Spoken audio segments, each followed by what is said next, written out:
Hello दोस्तों, नमस्कार। आज हम आप लोगों को आने वाले एग्ज़ाम एलटी मेंस और होने वाले जीआईसी मेंस और जीडीसी मेंस में एक महत्वपूर्ण टॉपिक के बारे में चर्चा करने जा रहे हैं, जो कि भारतीय विदेश नीति का पार्ट है। भारतीय विदेश नीति की प्रमुख विशेषताओं का वर्णन करना है। ये एक सामान्य क्वेश्चन है जो कि बहुत इम्पॉर्टेंट है एलटी मेंस के लिए। इसमें पहले आप लोगों को प्रस्तावना देना है और प्रस्तावना में कहाँ शुरुआत करना है। भारतीय विदेश नीति अपनी संप्रभुता की रक्षा, वैश्विक शांति और राष्ट्रीय हितों के संवर्धन पर आधारित है। यह गुटनिरपेक्षता, पंचशील के सिद्धांतों व ऊर्जा सुरक्षा के विकास पर बल देती है।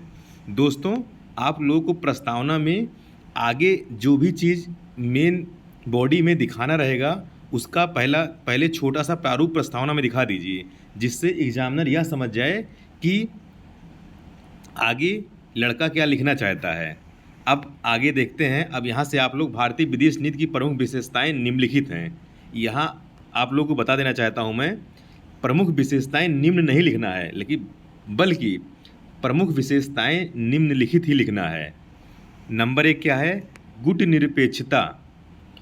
भारत किसी भी सैन्य गुट या महाशक्ति, जैसे शीत युद्ध के दौरान अमेरिका या सोवियत संघ 2 गुट था, में शामिल होने के बजाय अपनी स्वतंत्र विदेश नीति बनाए रखने में विश्वास रखता है।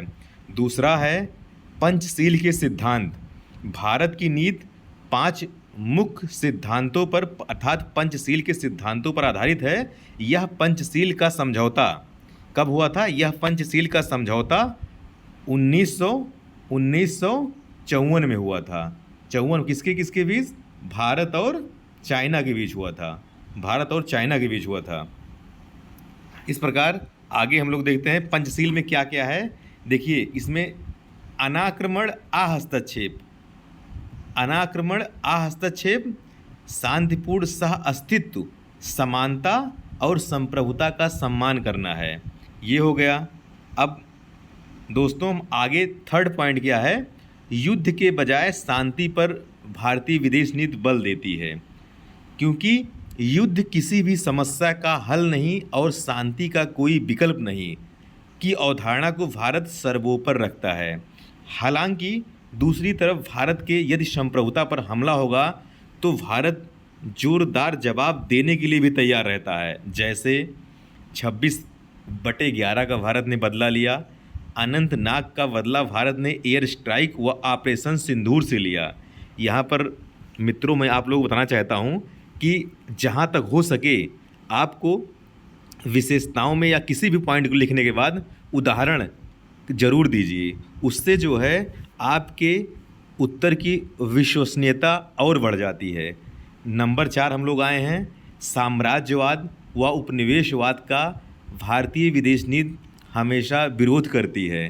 भारत ने हमेशा स्वतंत्रता आंदोलन का समर्थन किया है और विश्व स्तर पर साम्राज्यवाद, नस्लवाद व उपनिवेशवाद का कड़े रूप में विरोध करता है। 5वां पॉइंट है वसुधैव कुटुंबकम व विश्व बंधुत्व की अवधारणा में भारतीय विदेश नीति विश्वास करती है।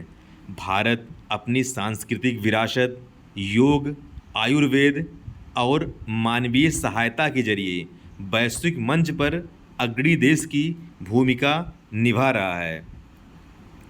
दोस्तों, आप लोग यहाँ पर विशेषता में केवल नॉर्मल विशेषता मत दीजिए। जिस प्रकार से इस 5 विशेषताओं 6 विशेषताओं का उल्लेख किया गया है, वैसे विशेषताओं को आप उल्लिखित करिए। नहीं तो नॉर्मल विशेषताएं लिखने का मतलब आपका उत्तर सामान्य हो जाएगा। जबकि आप विशिष्ट विशेषताओं का उल्लेख करेंगे तो आप सामान्यों में विशेष माने जाएंगे। अगला हम देखते हैं, नेक्स्ट देखते हैं। इसमें देखो, उदाहरण के रूप में श्रीलंका में भारत ने खाद्यान्न आपूर्ति किया और नेपाल में भूकंप प्रभावित क्षेत्रों में सहायता व पुनर्निर्माण का कार्य भारतीय विदेश नीति के तहत किया गया। लास्ट है आर्थिक कूटनीति व ऊर्जा सुरक्षा पर भारत बल देता है। भारत अपनी आर्थिक कूटनीति अपनाकर विभिन्न देशों से अपने हितों की पूर्ति करता है। क्या करता है? अपने हितों की पूर्ति करता है, अपने हितों को पूर्ति करता है। अब जो है निष्कर्ष के रूप में देखिए, निष्कर्ष के रूप में क्या लिखना है आप लोगों को? निष्कर्ष के रूप में वर्तमान हार्मुज जलसंधि में उत्पन्न संकट को, क्या हार्मुज जलसंधि जो संकट उत्पन्न हुआ है ऊर्जा का, टालने के लिए भारत ऑपरेशन ऊर्जा सुरक्षा के माध्यम से ईरान व अमेरिका से अलग अलग स्तर पर कूटनीति व विदेश नीति का स्तर बेहतर करने का परिणाम है। अतः परिणाम यह है कि भारतीय जहाज तेल भंडार का संचालन भारत में लगातार कर रहे हैं। इस प्रकार यह उत्तर संपूर्ण होता है। अतः मित्रों, आप लोगों को इसमें जो वर्तमान करंट के टॉपिक हैं, अगर उनको आप लोग उल्लेखित कर देते हैं तो आपके उत्तर की विश्वसनीयता और बढ़ जाती है। इस तरह हम ऐसे महत्वपूर्ण प्रश्नों का संकलन करके आप लोगों से वार्तालाप करते रहेंगे। आप लोग हमारा सहयोग कीजिए। धन्यवाद, धन्यवाद, धन्यवाद।